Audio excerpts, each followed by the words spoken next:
ஆண்டவராகிய இயேசு கிறிஸ்துவின் நாமத்தில் காலை வாழ்த்துக்கள். இன்றைய மன்னா, ஆபிரகாம் வயது சென்றவனாய் முதிர்ந்தவனானான். கர்த்தர் ஆபிரகாமை சகல காரியங்களிலும் ஆசீர்வதித்து வந்தார்.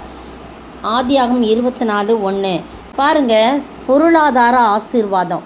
முதல்ல அவரை பலுகி பெருகுகின்ற ஆசீர்வாதம் பார்த்தோம்.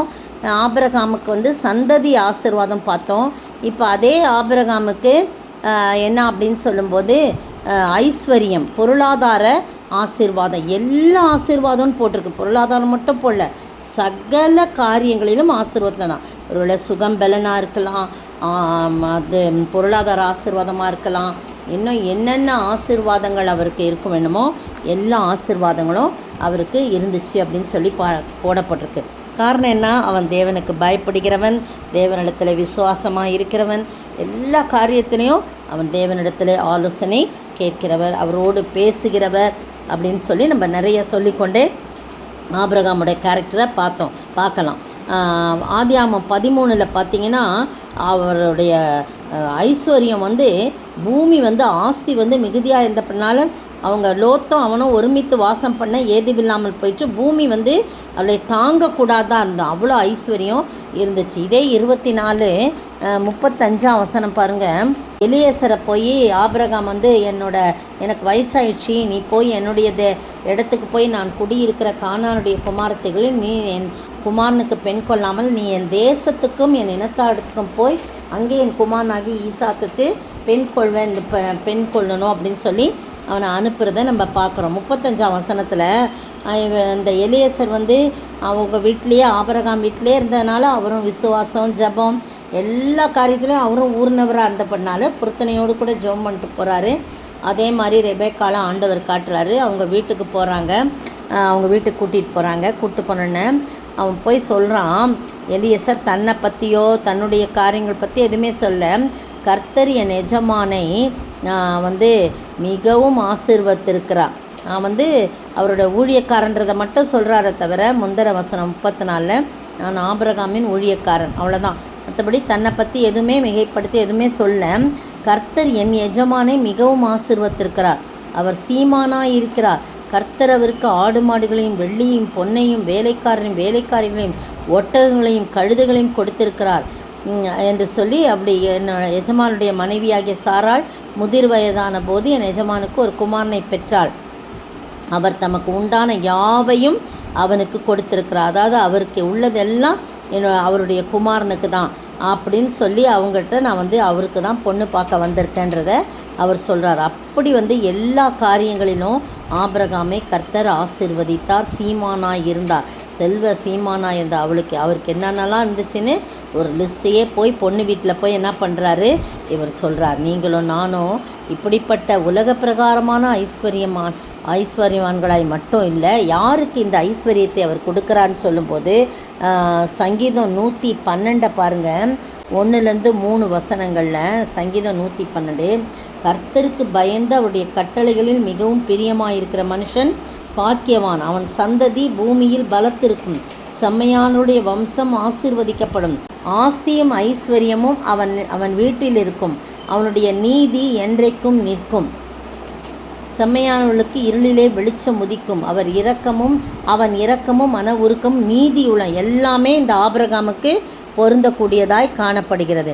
அது மட்டும் இல்லை, நீதிமொழிகள் 10:22 கர்த்தர் தரும் ஐஸ்வர்யத்தோடு அதுதான் உண்மையான ஆசீர்வாதம், அதோட வேதனையை கூட்டார் என்று சொல்லி போடப்பட்டிருக்கு. கலாத்தியரில் பாருங்கள், கலாத்தியர் 3 வசனம் 1-9 அவ்வளோத்தையும் நான் வாசிக்கலை. 1-9 நீங்கள் வாசித்து பாருங்கள். கலாத்தியர் 3 1-9 அதில் பார்த்தீங்கன்னா அந்த ஆபிரகாமுக்குரியதை மட்டும் போட்டிருக்கா. 14 ஆபிரகாமுக்கு உண்டான ஆசீர்வாதம் கிறிஸ்து இயேசுவினாலே புறஜாதிகளுக்கு வரும்படியாக ஆவியை குறித்து சொல்லப்பட்ட வாக்கு தத்தத்தை நாம் விசுவாசத்தினாலே பெரும்படியாக இப்படி ஆயிற்று அப்படின்னு சொல்லப்பட்டிருக்கு. அப்போ ஆபிரகாமுக்கும் அவருடைய சந்ததிக்கும் வாக்கு தத்தங்கள் பண்ணப்பட்டன. சந்ததிகளுக்கு என்று அநேகரை குறித்து சொல்லாமல் உன் சந்ததிக்கு என்று ஒருவனை குறித்து சொல்லியிருக்கிறார். அந்த சந்ததி கிறிஸ்துவே. அப்படின்னு சொல்லி போடப்பட்டிருக்கு. ஆபிரகாமுக்கு அவ்வளோ காரியம் உண்டானது என்று சொல்லப்பட்டிருக்குது நம்ம பார்க்குறோம். 6ஆம் வசனத்தில் பாருங்கள். 6ஆம் வசனத்தில், அப்படியே ஆபிரகாம் தேவனை விசுவாசித்தான், அது அவனுக்கு நீதியாக எண்ணப்பட்டது. ஆகையால் விசுவாச மார்க்கத்தார் எவர்களோ அவர்களே ஆபிரகாமின் பிள்ளைகள் என்று அறிவீர்களாக. எந்த ஒரு மனிதன் விசுவாசத்துக்குள்ளே இருக்கிறாங்களோ அவங்கெல்லாம் ஆபிரகாமின் பிள்ளைகள்.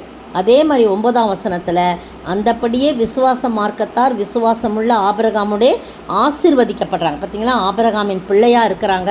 விசுவாசிக்கும் போது ஆபிரகாமுக்கு உண்டான ஆசீர்வாதம் அவர்களுக்கும் விசுவாசிகளாகிய ஒவ்வொருக்கும் கொடுக்கப்படுது. நீங்களும் நானும் ஆண்டவரிடத்தில் விசுவாசமாக இருக்கும்போது ஆபிரகாமின் பிள்ளைகளாக இருக்கிறோம்.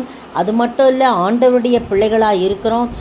அது மட்டும் இல்லை, அந்த ஆபிரகாமை ஆசீர்வதித்த ஆண்டவர் விசுவாசிக்கிற ஒவ்வொரு பிள்ளைகளையும் ஆசீர்வதித்து நிரம்பி வழியும் ஆசீர்வாதம் எல்லாவற்றிலும் நாம் ஆசீர்வதிக்கப்பட ஆண்டவர் தாமே கிருபை செய்வாராக. ஒவ்வொரு நாளும் ஒவ்வொரு ஆசீர்வாதத்தை குறித்து பார்க்குறோம். இன்றைய நாளே ஆபிரகாமின் ஆசீர்வாதம், ஐஸ்வர்யம், பொருளாதாரம், எல்லா காரியங்களிலும் அவர் ஆசீர்வதிக்கப்படுறார். ஒன்று கூட குறைவில்லை. அப்படிப்பட்ட ஆசீர்வாதத்தை நாம் பெற்று வாழ ஆண்டவர் தாமே கிருபை செய்வாராக. ஆமென். ஆபிரகாமை ஆசீர்வதித்த ஆண்டவா எம்மையும் ஆசீர்வதியும், என்றே எங்களை ஆசீர்வதியும், எப்போதும் ஆசீர்வதியும். ஆபிரகாமை ஆசீர்வதித்த ஆண்டவா எம்மையும் ஆசீர்வதியும். விசுவாசிகளின் தகப்பனாமே, வாழ்க்கையின் எல்லா நிலைகளிலும் ஆண்டவராலே ஆசி பெற்ற ஆபிரகாமை